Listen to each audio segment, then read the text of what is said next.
அம்மாவைப் போலவே அதே அழகு செல்ஃபி புள்ளையாக மாறிய தேவயானி மகள். ஜீ தமிழில் ஒளிபரப்பாகி வரும் சரிகமப சீனியர் சீசன் 5 நிகழ்ச்சியில் நடிகை தேவயானியின் மகள் இனியா போட்டியாளராக கலந்து கொண்டு கலக்கி வருகிறார். அம்மாவைப் போல மகளும் நடிகையாக வருவார் என எதிர்பார்க்கப்பட்ட நிலையில் தன் சொந்த முயற்சியால் பாடகியாக வருவதற்கு கடுமையான முயற்சி எடுத்து வருகிறார்.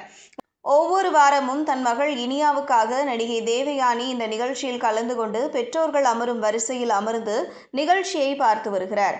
அவரின் இந்த பண்பு பலரையும் வியப்பில் ஆழ்த்தி வருகிறது. சரிகமப நிகழ்ச்சி சென்ற பின் இணையத்தில் ஆக்டிவாக இருக்கும் தேவயானியின் மகள் இனியா நிகழ்ச்சியின் போது எடுக்கும் போட்டோவை தனது இன்ஸ்டாகிராம் பக்கத்தில் ஷேர் செய்து வருகிறார். அந்த வகையில் இனியா முதன்முறையாக ஸ்டைலான உடையில் இருக்கும் போட்டோவை ஷேர் செய்துள்ளார். அந்த போட்டோவை பார்த்த ரசிகர்கள் அவருக்கு வாழ்த்துக்களை கூறி வருகின்றனர். நடிகை தேவயானி சரத்குமாரின் சூரிய வம்சம் படத்தில் நடித்தபோது உதவி இயக்குநராக இருந்த ராஜகுமாரனை வீட்டில் எதிர்ப்பை மீறி காதலித்து திருமணம் செய்து கொண்டார் என்பது குறிப்பிடத்தக்கது.